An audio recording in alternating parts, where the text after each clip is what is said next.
Dakila siya, dakila siya,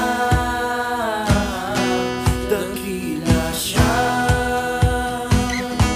dakila siya.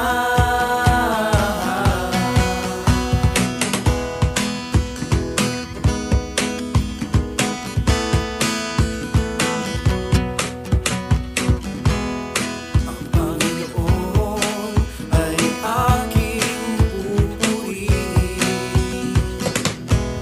Ang Panginoon ay aking dadakilain. Walang katulad ang pag-ibig niya. Siya'y laging tapat, walang kapantay ang Panginoon sa aking buhay. Dakila siya, dakila siya, dakila siya, dakila siya.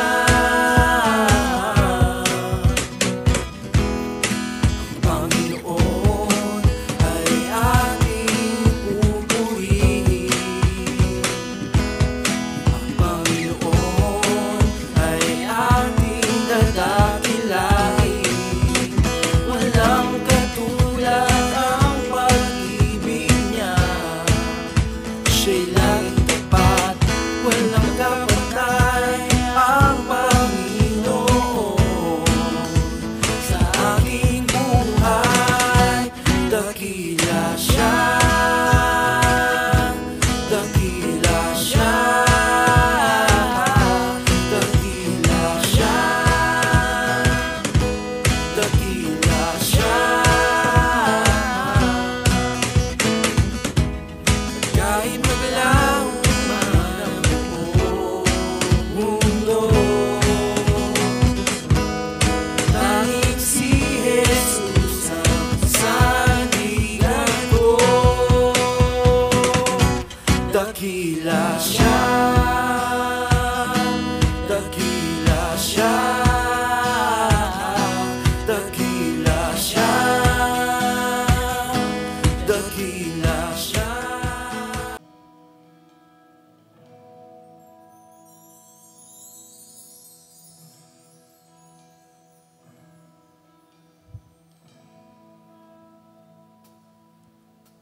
Awitin ko man lahat ng awit sa mundo, di kayang ilarawan ng kadakilaan mo.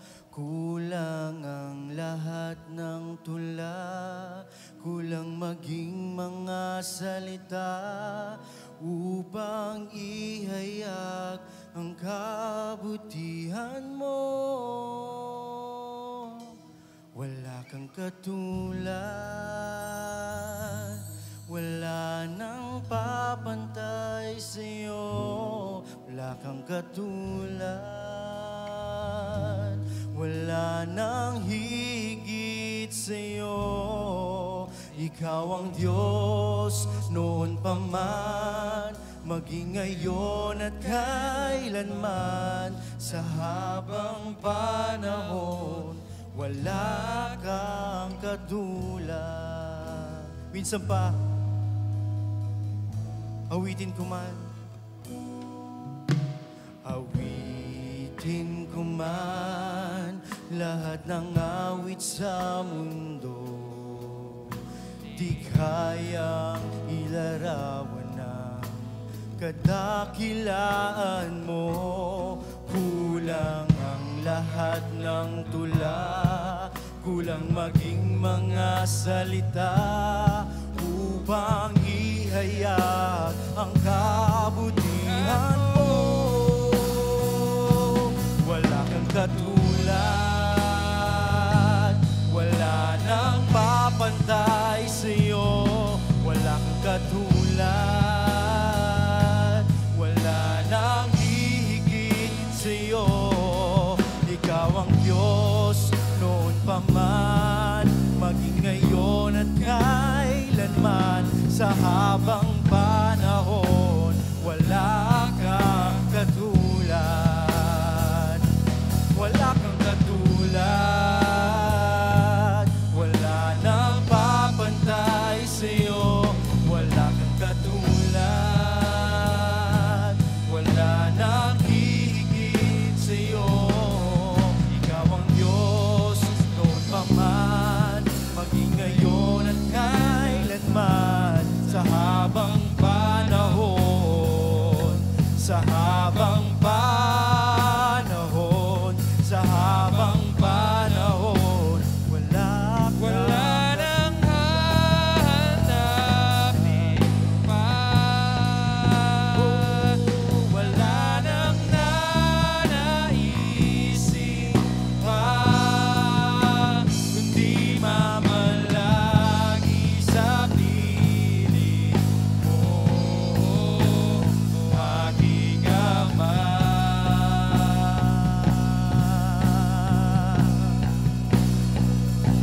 Wala nang babantay sa'yo. Nag-iisang Panginoon, kaya ang naisin ng puso ko'y sabihin katulad. Wala nang papantay sa'yo.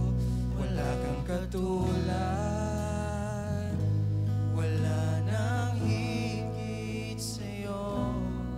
Ikaw ang Diyos noon pa man, ngayon at kailanman. Sa habang panahon, sa habang panahon, sa habang panahon, wala kang katulad.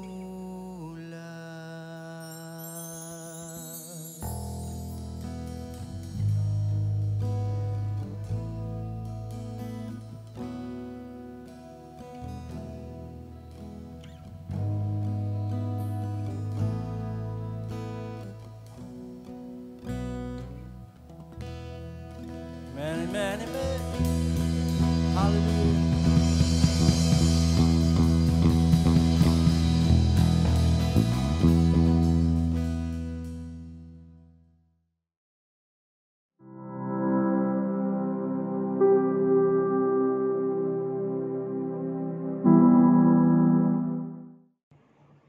Isang mapagpalang araw po sa ating lahat. Sama-sama tayong magpuri, sumamba at dakilain ng ating Diyos na makapangyarihan sa lahat.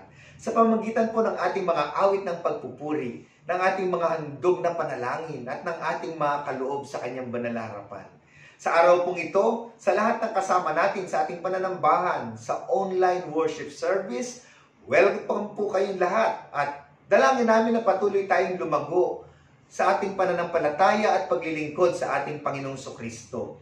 At sa pagbubulay-bulay ng kanyang mga salita, ay lumalim tayo sa pagkakilala sa kanya. Sa araw pong ito, tayo po ay nagse-celebrate ng dalawang mahalagang bagay. Una ay ang World Communion Sunday, na kung saan ang buong sangka-Kristyanuhan ay nagsasama-sama ngayon, nagkakaisa ngayon upang ipagdiwang ang pagliligtas na ginawa ng ating Panginoong Kristo sa krus. Alalahanin ang kanyang pag-ibig at ang biyaya na ipinagkaloob sa atin ng Panginoon. At tayo po, sapagkat tayo po ay hindi face-to-face, tayo nasa online service po, ang ating pamamaraan ay ang Love Feast o ang pista ng pag-ibig, na kung paano po na inaasahan po na tayong lahat ngayon ay naghanda sa ating mga hapagkainan ng pagsasalu-saluhan bilang isang pamilya ng Diyos at inaalala ang ginawang pag-ibig ng ating Panginoon Kristo, ang kanyang ginawang pagliligtas po sa atin, ang paghihirap na kanyang dinanas sa krus bilang mga anak niya, bilang mga mananampalataya. At sa araw pong ito, ang ating pong leksyonary ay matatagpuan sa Ephesians chapter 4, verses 1 to 6, at John chapter 17, verses 20 to 26, na kung paano ang ating Panginoon Kristo ay dumulog sa Diyos Ama, na ang kanyang panalangin ay magkaisa ang kanyang mga alagad ang mga mananampalataya katulad nila ng Ama na iisa, maging isa tayo sa paglilingkod, maging isa tayo sa pagkakilala sa Kanya. Sinundan din po ito ni Pablo sa Ephesians chapter 4 verses 1 to 6 na kung paano itinuturo ni Apostol Pablo na ang lahat ng Kristiyano ay dapat maging iisa sa pamumuhay at sa pananampalataya sa ating Panginoon. Dahil po dito, ay yan po ang pagbubulay-bulayan po natin. Tingnan natin kung paano tayo at kung saan tayo nagkakaisa bilang Kristiyano sa mundong ito. Sa pagpapatuloy po natin, kayo po ay inaanyahan ko na sama-sama tayong dumulog sa Panginoon sa Kanyang luklukan ng awa at biyaya upang ilapit ang ating pag-aaral at pagbubulay-bulay natin ng Kanya pong mga salita. Tayo pong lahat ay dumulog sa isang panalangin. Dakilang Diyos na makapangyarihan sa lahat, maraming salamat po Panginoon na sa pamamagitan ng teknolohiyang ito, nagsasama-sama kami nagpupuri, umaawit na nanambahan po sa iyong banal na harapan. Muli mong binubuklod ang bawat pamilya sa kanilang mga tahanan. Inaabot ang iyong mga anak sa kanilang mga bahay, sa kanilang pinagtatrabahuhan, o saan man lugar sila naroroon ngayon, O Diyos, upang magpatuloy sa aming mithiin na ikaw ay mapapurihan. Panginoon, kung mayroon kang masumpungan na iyong mga anak na dumaraan sa pagsubok sa panahon ito, sa mga problema ng buhay, O Diyos, abutin mo ang kanilang pananampalataya. Kaugnayin mo sila ngayon, katagpuin mo sila, Panginoon. Pagkalooban mo sila ng lakas ng kalooban, tatag, O Diyos, ng kanilang pananampalataya. At pag-asa na ipagkakaloob mo ang kagalingan, katagumpayan, at tugon sa kanilang mga panalangin. Samantalang kami nagbubulay-bulay ng iyong mga salita, gamitin mo ang iyong munting lingkod at maging inspirasyon sa amin, Panginoon, at hamon sa aming pananampalataya ang lahat ng aming mapagpaaralan. At sa iyo po, O Diyos, ibabalik po namin sa iyo ang lahat ng papuri, ang lahat ng pasasalamat sa tanging pangalan ng aming Panginoon at tagapagligtas ni Kristo Jesus. Amen. Amen. Amen. Purihin po natin ang Panginoon. Patuloy natin siyang dakilain sa araw pong ito. Nung ako po'y nag-aaral sa Wesleyan University ng AB Theology, kumuha rin po ako ng AB Psychology. At doon po, habang nag-aaral kami sa AB Psychology, kami po ay tumutungo sa iba't ibang mental hospitals. At isa po sa napuntahan namin ay yung Mandaluyong Mental Hospital, na kung paano may iba't ibang ward po doon na nandito na yung papagaling na, ito yung malapit ng gumaling, ito yung medyo malala, at ito yung severe, ito yung napakalala. At doon po sa napakalala po, may mga gwardiya po doon, may mga bantay talaga ron. At hindi ko kami pinapayagang dumikit man lamang doon sa rehas. Dahil doon po pala, bigla raw kang hihilahin doon, bigla kang sasakalin, bigla kang kakagatin. Kasi sa loob po ng kulungan na yun ay may mga walang tenga, may mga kulang ang daliri, may mga sugat-sugat. Kasi sila po ay nagkakagatan doon, nag-aaway-away. Dahil po mga severe na po sila. Kaya lang, nagtataka kami dahil napansin po namin yung gwardiya, walang baril. Ang hawak-hawak lang po nila ay batuta. Kaya sabi namin, ba't batuta lang po? Yung isa sa mga kasama ko, sabi niya, Sir, ba't batuta lang gamit nyo? Delikado po yan. Pag nagkaisa po yung mga yan at sabay-sabay kayong dinaluhong, nako, mapapatay po kayo ng mga baliw na yan. Nangiti po yung gwardiya. At sabi ng gwardiya po ay, ang mga baliw, kahit kailan, hindi magkakaisa. Ulitin ko po, ang mga baliw, kahit kailan, hindi magkakaisa. Baliw lang po ang hindi pwedeng magkaisa. Paano nga bang magkaroon ng pagkakaisa? May mga kasabihan po nga po tayo, together we stand, divided we fall. Sa first century church po, ang biggest challenge po ay kung paano magkakaisa ang unang mga Kristiyano. Kasi ang unang grupo ng mga mananampalataya ng ating Panginoon Jesucristo ay puro Hudyo. Mga mananampalataya at alagad ng Panginoon. Pero sa pagtagal at pangangaral ng Ebanghelyo ng Panginoon Jesucristo ng kaligtasan kanyang ginawa, maraming mga hintil ang sumampalataya sa Panginoon. Maraming mga hintil ang sumunod sa Kristyanismo. Ang problema po nila, paano tayo magkakaisa? Nagkaroon sila ng clash, nagkagulo sila. Sa Acts chapter 6, nagkaiba-iba po sila kasi magkakaiba sila ng kultura, meron silang mga pananaw na iba, may iba-iba ang kanilang pamamaraan at pamumuhay. Kaya, paano tayo magkakaisa? Isang napakalaking challenge sa first century church. And praise God, sapagkat napagtagumpayan po nila yung differences nila. Ang sabi po dito sa Bible, sa Galatians chapter 3 verse 28, ang sabi dito, there is neither Jew or Greek, slave or free, male nor female, for you are all one in Christ Jesus. If you belong to Christ, then you are Abraham's seeds and heirs according to the promise of God.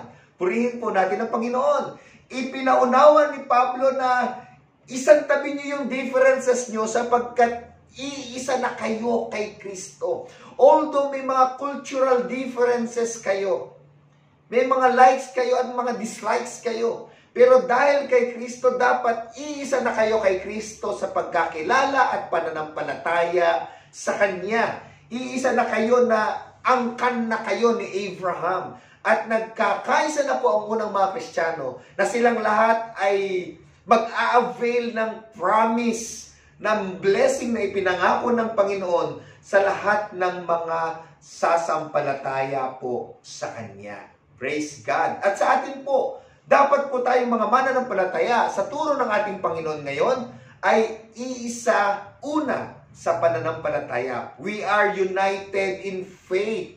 Merong kasabihan po si John Wesley, in major things, unity.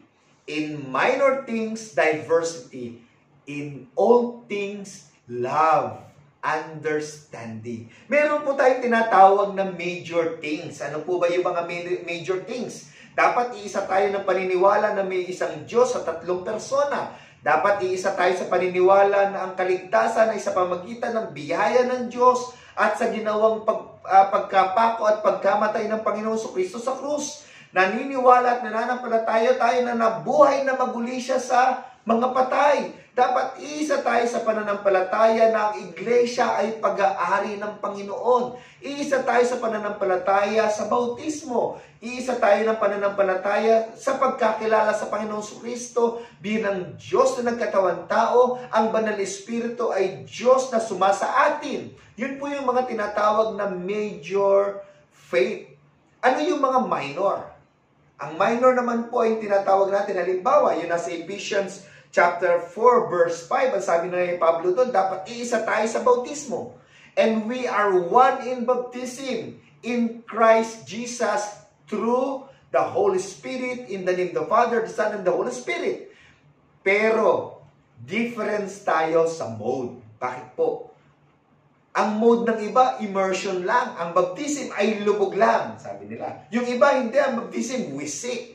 Sabi naman ng iba, hindi. Ang dapat baptism, buhos. And the good things po sa United Methodist Church, tinatanggap niya ang lubog, buhos, at wisik. As long as in the name of the Father, and of the Son, and of the Holy Spirit. Yun ho ang kaibahan ng minor.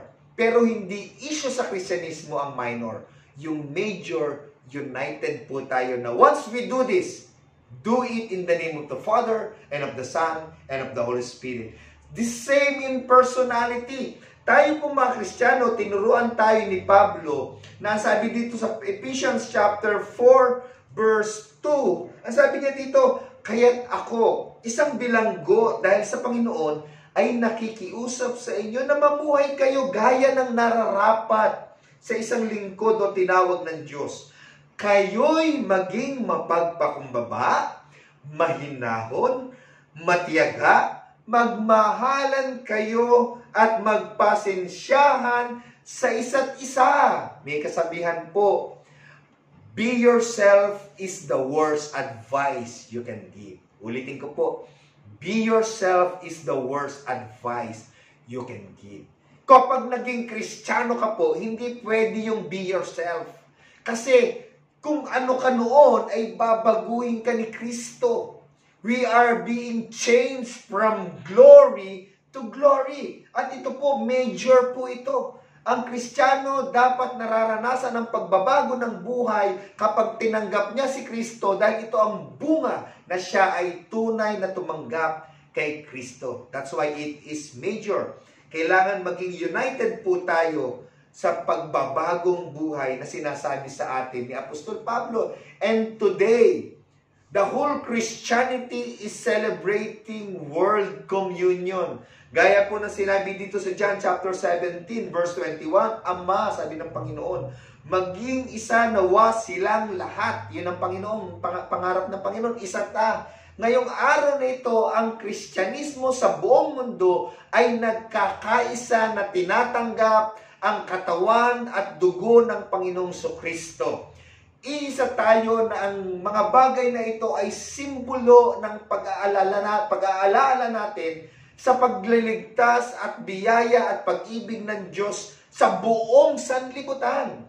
And in this unity, mayroon tinatawag pa rin na minor things na diversity. Ano naman yung minor? Kasi may mga nagse-celebrate sa ating panahon ngayon ng communion na ang ginagamit po ay putong puti. Ino-contextualize nila, hindi wine. Yung iba wine, yung iba ay juice, yung iba gumagamit ng ostya, yung iba gumagamit ng tinapay, iba't ibang mode. Yun yung tinatawag na difference. Pero dapat the same in purpose.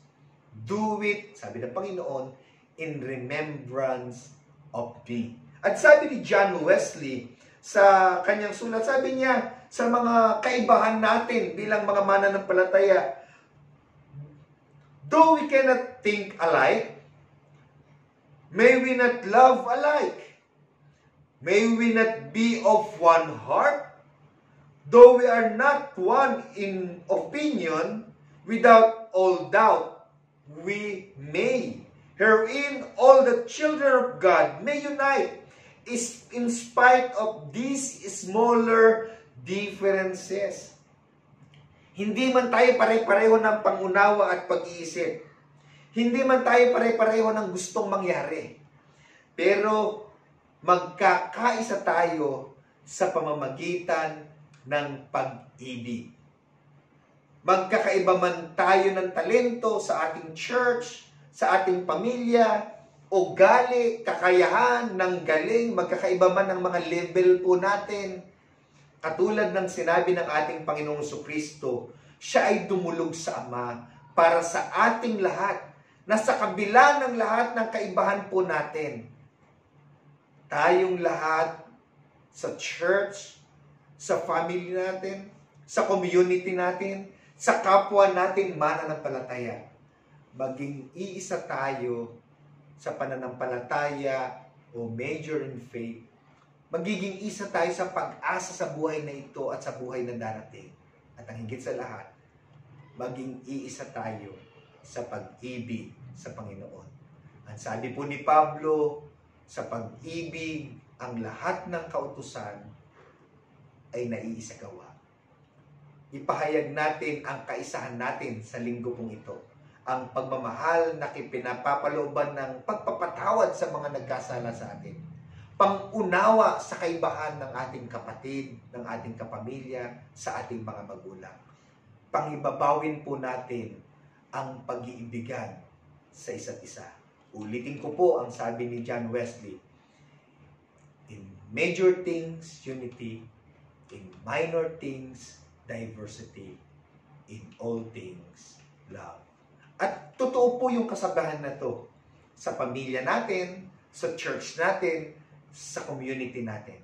Together, we stand. Kahit anong problema ang dumating, kahit anong pagsubok ang dumating, pag magkakasama tayo, hindi tayo maano. But, divided we fall. At yun ang hindi gustong mangyari ng ating Panginoon. Na ang kanyang mga anak ay may divide.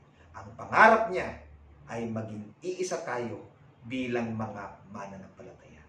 Sa pangalan ng Ama at ng Anak at ng Espiritu Santo. Amen.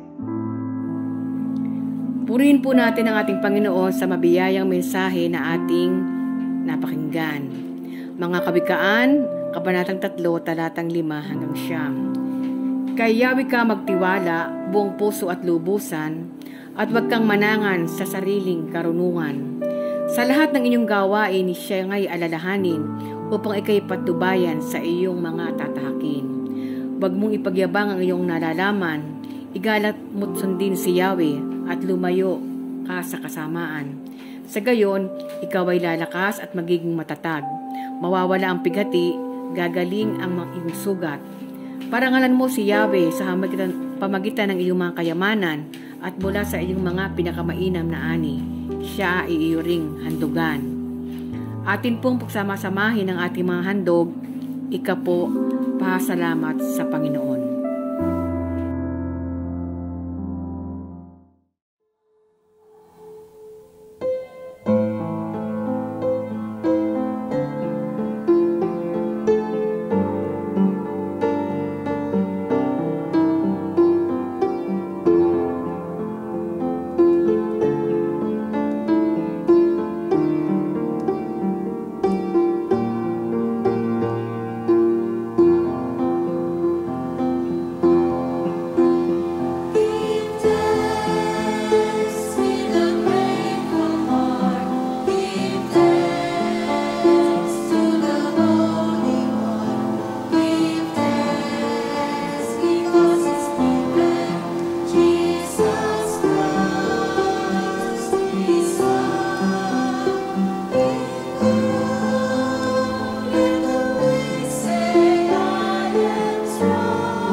Sa mga sandali pong ito, sama-sama po nating likumin ang ating mga handog, ikapo at mga pangako. At sama-sama po nating italaga sa ating Panginoon. Tayo pong lahat ay manalangin, banal at dakila naming Diyos na siyang may-ari ng aming mga buhay at patuloy na nagkakaloob ng lahat ng aming mga pangangailangan. Panginoon, nagpapasalamat po kami sa pagkakataon na ito na kami po ay makapagbalik ng aming mga tinatangkilik mula sa iyo. Maraming salamat, dakilang Diyos, sapagkat patuloy mo kaming tinuturuan na magkaloob ng naaayon sa iyong banal na kalooban. Pagpalain mo, O Diyos, ang mga handog na ito at maging kagamit-gamit sa ikalalago ng Obando Central United Methodist Church. Marami pong salamat, mahal naming Ama, sa iyong mga anak na hindi po nagsasawang nagkakaloob. Naniniwala ako, O Diyos, na patuloy na ibabalik mo sa bawat isa ang siksik, liglig at umaapaw na pagpapala. Ito po ang aming panalangin sa pangalan ng aming mahal na Panginoong Hesukristo. Amen at amen. Tayo po ay sama-samang dumulog sa luklukan ng awa at biyaya ng ating Diyos Amang makapangyarihan sa lahat, na siyang dumirinig at nakakaalam ng lahat ng ating mga panalangin. Ang wika ng banal na kasulatan ng ating Panginoong Hesukristo sa Matthew chapter 18 verse 19, kung magkakaisa tayo sa lahat ng ating hinihingi at ipinapanalangin, gagawin ito sa atin ng ating Panginoon at ipagkakaloob niya. Dahil dito magkaisa po tayo sa lahat ng ating inilalapit sa Kanya, sama-sama tayong dumulog sa ating Panginoon sa pamagitan ng isang panalangin. Tayo pong lahat ay panalangin. Dakila naming Diyos, aming Ama na makapangyarihan sa lahat. Ikaw po na puspos ng dalisay na pag-ibig, kami po ay sama-samang dumudulog sa iyong banal na harapan, kasama ang lahat sa pananambahan pong ito, sa lahat ng mga kaibigan, kapatiran, kapamilya po namin, O Diyos, na nagiging bahagi sa aming online worship service. Inilalapit ko po silang lahat sa iyong banal na harapan, O Diyos, ano man ang kanilang pinagdaraanan ngayon, ano man ang kanilang nararanasan, O Diyos, ano man yung dulog nila sa iyong banal na harapan. Sama-sama po naming itinataas ito sa iyong luklukan ng awa, na patuloy naming idinudulog na ikaw ang Diyos na tumugon nito, Panginoon. Lalo na ito ay sa ikabubuti ng iyong mga anak, sa ikapagtatagumpay ng kanilang mga buhay, sa ikagaling-galing ng kanilang mga karamdaman, at magbibigay ng kaayusan sa bawat isa po, sa bawat isang kasama sa pagsamba pong ito, Panginoon. Maraming salamat po, O Diyos. Gayon din itinataas namin ang buong kapatiran ng Obando Central United Methodist Church. Nagsasama-sama po kami sa aming pagbubulay-bulay at pananambahan na hinihiling. Nagabayan kaming patuloy, Panginoon, magtagumpay ang iyong iglesia sa pagpapalaganap ng iyong kaharian. Manatiling nagkakaisa, O Diyos, sa pagsunod sa iyong mga kalooban. Panginoon, itinataas po ang buong konseho sa iyo sa pangunguna ng aming kapatid na Engineer Ray Sakdalan. Gabayan mo siya kasama ang kanyang buong pamilya sa paglilingkod po sa iyo. Patuloy niyang masumpungan ng iyong mga kalooban, Panginoon, at akayin ang buong konseho sa paglakad sa iyong mga salita, sa iyong mga kalooban. Panginoon, itinataas po sa iyo ang lahat ng miyembro ng Council ng Obando Sentral, ang bawat leaders kasama ang aming mga pamilya, na patuloy mo kaming gabayan, pagpalain sa pag-aalay namin ng aming mga buhay, ng aming mga tinatangkilik at panahon upang mapaglingkuran ka namin sa pamagitan po ng iyong iglesia. Dakilang Diyos, itinataas namin ang aming D.S. Glenn Mendiola kasama ang kanyang buong pamilya.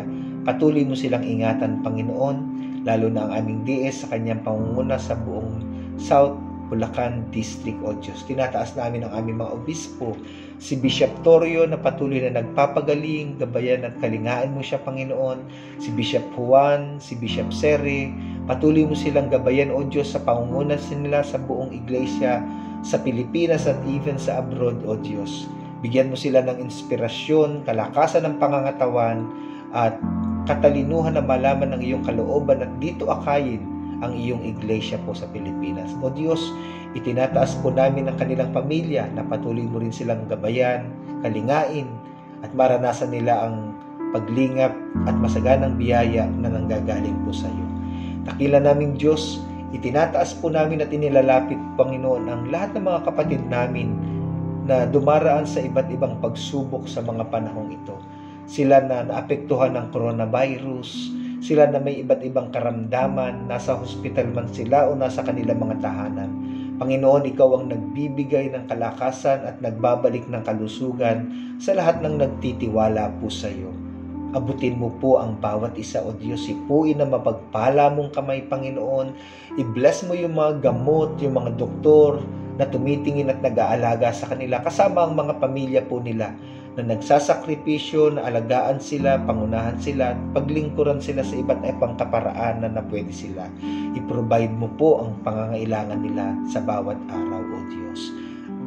Protektahan mo po sila saan man sila magtungo. Paganoon din, Panginoon, itinataas namin po sa iyong banal na harapan ang mga mahal namin sa buhay na nasa ibayong dagat. Sila po na naninirahan sa abroad o nagtatrabaho doon. Maging mga kapatid namin nakakasakay sa barko, Panginoon, na doon, O Diyos, ay nagtatrabaho sa mga malulungkot na pagbibiyahin nila, Panginoon. Samahan mo po sila. Palakasin mo ang kanilang loob at bigyan mo silang lagi ng inspirasyon na inilalayo sa lahat ng uri ng tukso at mabibigat na pagsubok, kundi binibigyan ng proteksyon, nilulukuban ng banal mong espiritu at ng iyong banal na dugo. At iingatan mo po sila, Panginoon. Bibigyan mo sila ng pag-asa, puprovide ang kanilang pangangailangan at iuwi mo silang payapat ligtas sa kanilang mga tahanan na taglay at tagumpay sa kanilang pagtatrabaho at paghihirap doon. Manatili silang sa iyong kalinga at pagliligtas. Panginoon, patuloy po naming idinudulog din sa iyo ang aming bayan, ang bansang Pilipinas. Panginoon, tulungan mo po kami, pangunahan mo po kami, O Diyos, at tinataas namin ang aming Pangulong Rodrigo Duterte sa kanyang pagiging presidente sa aming bansa. Gamitin mo siya para sa iyong kaluwalhatian, patnubayan mo siya, maging yung mga tao nagiging bahagi ng kanyang desisyon, ng kanyang gabinete, O Diyos. Gamitin mo silang lahat upang madala sa kapayapaan, pagtatagumpay at pag-unlad ng aming bansa. Maging ang buong administrasyon, Panginoon. Buklurin mo sana sila sa pagkakaisa, sa iisang layunin kung iba't iba man ang kanilang pamaraan, upang patuloy na umunlad ang bansa pong ito. Gayon din po ang mga senador, ang Kongreso, hanggang sa pinakamababang antas sa aming pamayanan, ang aming bayan ng Bulacan, ang gobernador, ang amin pong mayor, at maging mga barangay captain, at hanggang sa pinakamababang antas ng aming barangay, ang aming mga barangay tanon. Tulungan mo sila, gamitin mo sila para sa kapayapaan at pagtatagumpay at kaayusan ng aming bansa. At kami rin po, Panginoon, ay maging bahagi dito sa iba't ibang kaparaanan na pwede namin gawin. Dakilang Diyos, maraming salamat po sapagkat niloob mo na magkaroon ng vaccine na nagiging paraan upang maging panlaban namin sa lumaganap na coronavirus. Nagiging paraan upang lalong maging malakas at malusog ang aming mga katawan at maprotektahan po kami. Maraming salamat, O Diyos, sapagkat may mga kapatid kami na dumaan sa ganitong uri ng pagsubok at sila'y nagtagumpay, Panginoon. Gumaling sa iyong awa at biyaya at ngayon nagpapatuloy sa kanilang trabaho, sa kanilang paglilingkod sa iyo, sa kanilang pamilya, O Diyos. At patuloy mo pa rin silang ingatan, ilayo sa lahat ng uri ng kapahamakan at panatilihin ang kanilang kalusugan.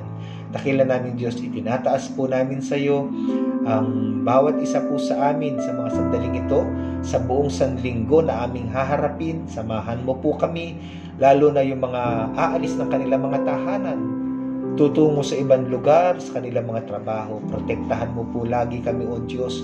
Ingatan namin ang aming mga sarili sa lahat ng uri na magbibigay ng kapahamakan po sa amin. At ang iyong banal na Espiritu, ang iyong mga anghel, ang patuloy na gagabay at sasama sa amin upang makauwi kaming payapa at ligtas sa aming mga tahanan. At sa bawat isa na maiiwan sa mga bahay, ang mga nanay o mga ate, kuya, ang mga nag-aaral, ang mga bata, gabayan mo po kaming lahat, Panginoon. Samahan mo kami, protektahan mo ang aming mga tahanan at panatilihing masigla at malusog po ang bawat isa at naglilingkod sa iba't ibang kaparaanan sa iyo at sa aming kapwa. Dahil dito, O Diyos, hayaang maibalik namin sa iyo ang pasasalamat, sa iyo ang pagsamba at pagpupuri po, na hinihiling, Panginoon, na samahan kami sa buong sanlinggo pong ito sa pamamagitan ng iyong kabutihan na pinagpapala ang aming mga pinagkukunang yaman. Maraming salamat po. Binabalik namin sa iyo, O Diyos, ang buong pagsambang ito. Ang kapurihan at kadakilaan ay tanging-tanging sa iyo lamang po, aming Ama, sa pamamagitan ng malayang kilos ng banal na Espiritu sa aming mga buhay at pagliligtas ng aming Panginoon at manunubos na si Kristo Jesus. Amen. Amen.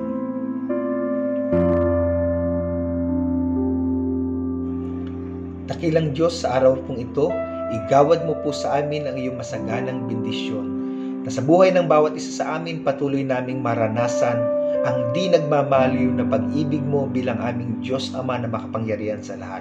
Ang patuloy na pagsubaybay mo sa buhay ng bawat isa sa amin, pagkakaloob ng masaganang biyaya at pagpapala sa aming mga buhay at ang tugon sa lahat ng aming mga panalangin. Manatili sa amin ang kaligtasang dulot ng aming Panginoong Jesucristo, ang paghuhugas niya sa lahat ng aming karumihan at pagpapatawad sa aming mga kasalanan sa pamamagitan ng kanyang banal na dugo na nabubuo sa krus, at maranasan namin ang kalinisan ng aming mga puso.